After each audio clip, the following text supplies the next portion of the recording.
శ్రీ గురు చరిత్ర పారాయణం. గురు చరిత్ర అధ్యాయం 11.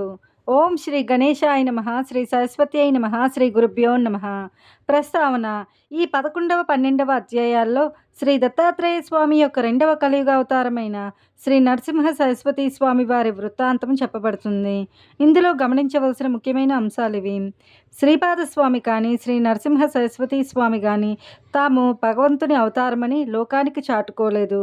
శ్రీరాముడు కూడా ఆత్మానం మానుషం మన్యే, నేను మానవుడిననే తలుస్తున్నాను అన్నారు. శ్రీకృష్ణుడు తాను భగవంతుని అవతారమని అర్జునుడు వంటి అంతరంగికులకు కొద్దిమందికి మాత్రమే చెప్పారు, కానీ లోకానికి చాటలేదు. దీనిని బట్టి నిజమైన అవతార పురుషుడు తన నిజతత్వాన్ని లోకానికి చాటుకోడని తెలియాలి. వేదవ్యాసుల వంటి సత్యద్రష్టల కొద్దిమంది మాత్రమే ఈ రహస్యాన్ని గుర్తించి లోకానికి తెలియపరిచారు. ఈ అవతారమూర్తులందరూ తమ నిజమైన విశ్వరూపాన్ని అంతరంగికులకు ప్రసాదించి అనుభవపూర్వకంగా తమ దైవత్వాన్ని నిరూపించారు. అలాగని పౌండరీక వాసుదేవుని వంటి కీర్తికాములు మాత్రమే తాము అవతార పురుషులమని లోకాన్ని నమ్మింపచూచారు. అవతార పురుషులందరూ సద్గురువులను ఆశ్రయించి సత్సంప్రదాయాన్ని పాటించారే గాని తమ కట్టి ఆలంబనలు అనవసరమని, తాము సర్వధర్మాలకు అతీతులమని చెప్పి స్వేచ్ఛాచారులు కాలేదు. అవతార పురుషులందరికీ వీరిద్దరూ తాము జన్మతః పరిపూర్ణులైనప్పటికీ వినమ్నులైన సాధకుల వలనే ప్రవర్తించారు, కానీ సిద్ధులమని విర్రవీగలేదు.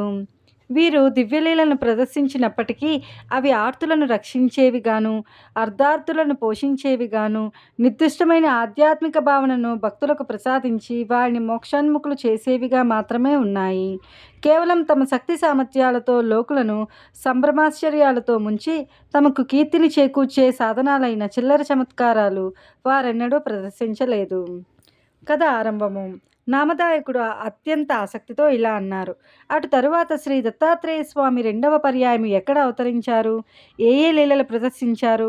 అప్రమేయుడైన ఆ భగవంతుని లీలలు మీరు చెబుతూ ఉంటే వినాలన్న కోరిక నాలో పెరుగుతున్నదే కానీ తరగడం లేదు.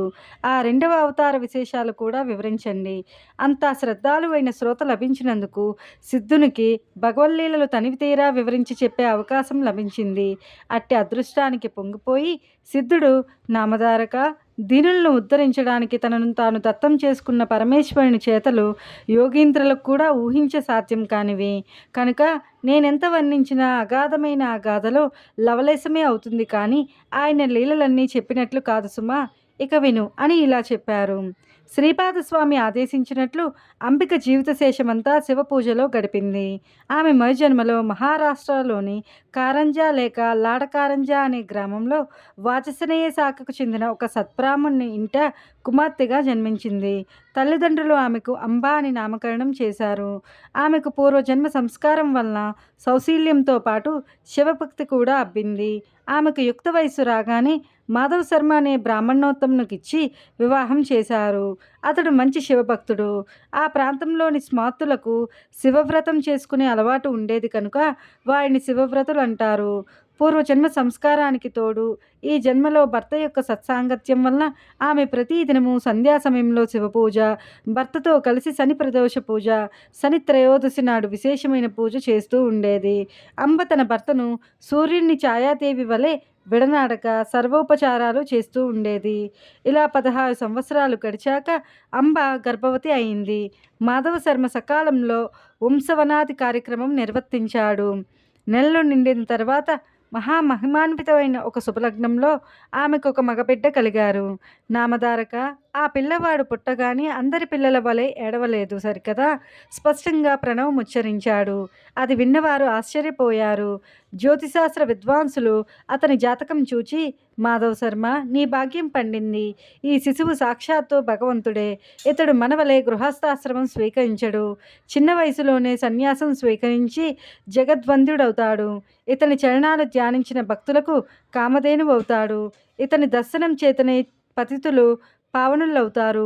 ఇతనిని కన్నందువల్ల మీకు కీర్తి ప్రతిష్టలు, దివ్య సుఖాలు లభిస్తాయి అని దైవజ్ఞులు చెప్పారు.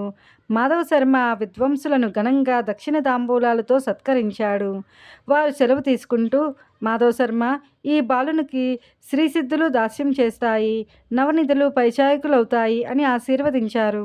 ఆ బాలుడు పుట్టిన వెంటనే ప్రణవముచ్చరించిన సంగతి వాడవాడలా ప్రాకిపోయి అతన్ని చూడడానికి జనం ఇసుక వస్తే రాలనంతగా వచ్చారు.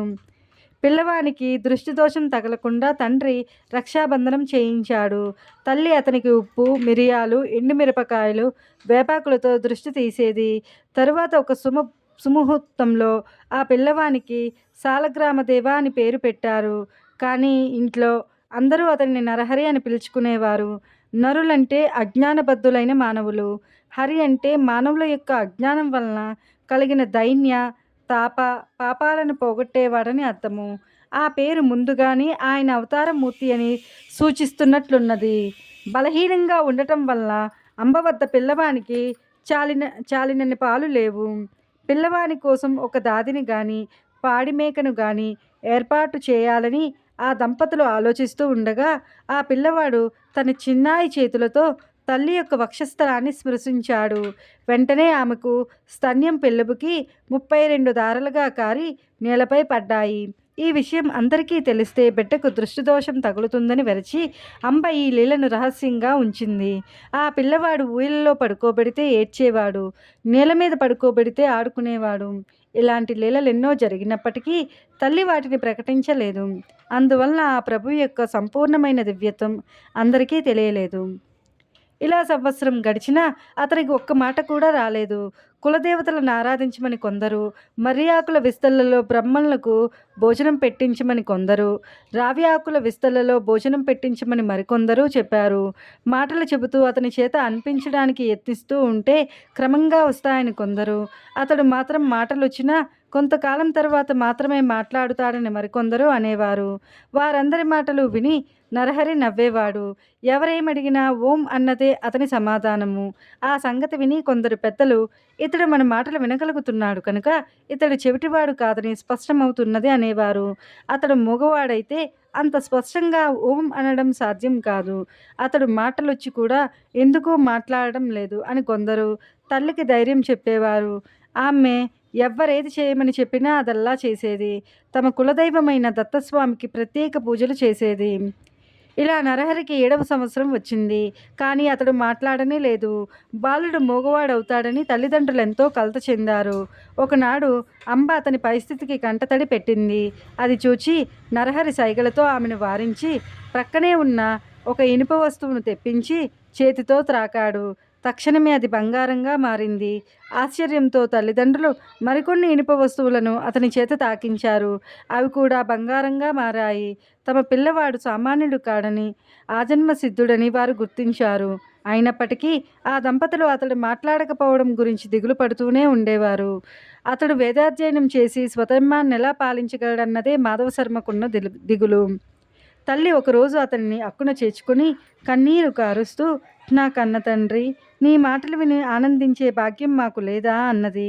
అది విని నరహరి నవ్వి తనకు ఉపనయనం చేస్తే మాట్లాడుతానని, మొట్టమొదట ఆమెతోనే మాట్లాడుతానని సైగల ద్వారా తెలిపాడు. ఆ సంగతి విని మాధవశర్మ ఆశ్చర్యపడి అతని ఉపనయనానికి ఒక శుభముహూర్తం నిర్ణయించి ఊరివారినందరినీ ఆహ్వానించాడు. గ్రామస్తులందరూ అతడి ఆశలు అడియాసలై నలుగురిలో తలవంపులకు గురి అవుతాడని తలచారు. కొందరు పెద్దలు మాత్రం, అయ్యా, ఆ పిల్లవాడు గాయత్రీ మంత్రం ఉచ్చరించగలిగితే మనకేమి, లేకపోతే ఏమి, మనకు మాత్రం మృష్టాన్న భోజనము, ఘనంగా దక్షిణ తాంబూలాలు లభిస్తాయి. కనుక ఈ ఉపనయన కార్యక్రమం జరుపుకోనివ్వండి అన్నారు. అందరూ ఉపనయనానికి మాధవశర్మ ఇంట సమావేశమయ్యారు. నరహరి ముండనము, మాతృభోజనము అయ్యాక జింక చర్మము, పసుపు వస్త్రము ధరించాడు. చెవిలో గాయత్రి మంత్రము ఉపదేశించాడు. నరహరి ఆ మంత్రరాజాన్ని మనసులోనే జపించి దీక్ష తీసుకున్నాడు. తరువాత అతడు తల్లికి నమస్కరించి ఆమెను భవతి భిక్షాందేహి అని భిక్ష కోరి మొట్టమొదట ఆమెతోనే మాట్లాడుతానని తల్లికి తానిచ్చిన మాట నిలబెట్టుకున్నాడు. తల్లి మొదటి భిక్ష ఇచ్చి ఋగ్వేదం పఠించు, ఆచారం పాటించు అనగానే నరహరి అగ్నిమీలే పురోహితం అని ప్రారంభించి ఋగ్వేదంలోని మొదటి మంత్రం చెప్పాడు. అమ్మ రెండవసారి భిక్ష ఇచ్చి యజుర్వేదం పఠించు, ఆచారం పాటించు అనగానే నరహరి ఇషేత్వ అని ప్రారంభించి యజుర్వేదంలోని మొదటి మంత్రం పఠించాడు. తల్లి మూడవసారి భిక్ష ఇచ్చి సామవేదం పఠించు, ఆచారం పాటించు అనగానే నరహరి అగ్ని ఆయాహి అని ప్రారంభించి సామవేదంలోని మొదటి మంత్రం గానం చేశాడు. అది వినగానే తల్లిదండ్రుల ఆనందానికి, సభలోని వారి ఆశ్చర్యానికి అవధులు లేవు. జీవితంలో మొట్టమొదటిసారిగా మాట్లాడటం ప్రణవోచ్చారణ, తరువాత వేద పఠనతో గాని చేయకూడదని నరహరి అంతకాలము మాట్లాడలేదని అందరూ అనుకున్నారు. 3 భిక్షలు అయ్యాక ఆయన 4వ వేదం కూడా చదివాడు. ఆయన భగవంతుని అవతారమని తెలుసుకుని అచటి బ్రాహ్మణులంతా నమస్కరించారు. సర్వశాస్త్రాలకు జన్మస్థానమైన ఆ ప్రభువుకు ఇది ఒక లెక్కలోనిది కాదు. క్రతువు పూర్తిగా వచ్చింది. మాధవ శర్మ దంపతులు అమిత ఉత్సాహంతో ఉన్నారు. వామను వల్లే భావిస్తున్న ఆ నూతన బ్రహ్మచారి నరహరిని తల్లి ఆశీర్వదించి, నాయనా, ఇక నుంచి నీవు భిక్షతోనే జీవించాలి సుమా అన్నది. వెంటనే అతడు తల్లికి నమస్కరించి, అమ్మా, నీ ఆజ్ఞ మేరకు నేను భిక్షువునవుతాను. నేను సన్యాసాశ్రమం స్వీకరించడానికి అనుమతించండి అని తండ్రి వైపు కూడా తిరిగాడు. ఆ మాటలకు ఆ తల్లి నివ్వెరపోయి దుఃఖిస్తూ, నాయనా, ఒక్కగానొక్క మగబిడ్డవు. మేము 16 సంవత్సరాలు ఎంతగానో ఎదురుచూచి ఎన్నో వ్రతాలు ఆచరించాక పుట్టావు. తరువాత 7వ సంవత్సరం నీవు మాట్లాడనే లేదు. ఇంతకాలానికి పరమేశ్వరుని కృప వలన నేను చేస్తున్న పూజలు, వ్రతాలు ఫలించి ఈరోజే మొదటిసారిగా నీ మాటలు వినగలిగాను. అందుకు నేను సంతోషిస్తుండగా నీవిలా అంటావేమి? అప్పుడే నీవు ఇల్లు విడిచిపోతే మా గతేమిటి? నీవు గృహస్థువై బిడ్డలు కలిగాక సన్యసించవచ్చు కదా అని బ్రతిమాలింది. అప్పుడు నరహరి తల్లిని కౌగలించుకుని ఓదార్చి, అమ్మా, నా మాట విను. వివేకంతో ఆలోచించి ఈ వ్యర్థమైన దుఃఖాన్ని తొలగించుకో. నేను ధర్మరక్షణ కోసం అవతరించాను. నీకింకా 4 బిడ్డలు కలిగి ప్రేమతో మీ సేవ చేస్తారు.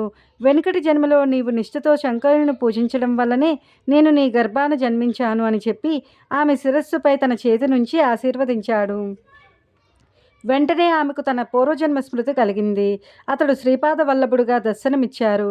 వెంటనే ఆమె ఆనందంతో పరవశించి అతని పాదాలపై పడి ఇలా అన్నది, స్వామి, పూర్వజన్మలో కుపుత్రవతినైన నేను ఆత్మాహుతికి పాల్పడినప్పుడు రక్షించిన శ్రీపాదుడువు నీవే. బ్రహ్మాండాలన్నీ నీలోనే ఉన్నాయి. అట్టి నీవు నా గర్భాన పుట్టినందువల్ల నా భతృవంశము, పితృవంశము కూడా పావనమయ్యాయి. అతడు ఆమెను లేవదీసి, అమ్మా, ఈ పూర్వ వృత్తాంతం వెల్లడి చేయవద్దు. నీకొక రహస్యం చెబుతాను, గుప్తంగా ఉంచు. నేను సంసార మంటని సన్యాసిని. నేను చేయవలసిన తీర్థాటనము మొదలగు కార్యాలెన్నో ఉన్నాయి. అవి నేను ప్రకటించ వీలు లేనివి, రహస్యమైనవి. ఈ కర్తవ్యం నాకు తప్పదు కనుక నేను ఇంట్లో ఉండ వీలు పడదు. కనుక నీవు అనుమతి ప్రసాదించు అన్నారు. శ్రీదత్తాయ గురవే నమః. శ్రీ శ్రీ శ్రీపాద శ్రీ వల్లభాయ నమః. శ్రీ నరసింహ సరస్వత్యై నమః. గురుచరిత్ర అధ్యాయం 11 సమాప్తం.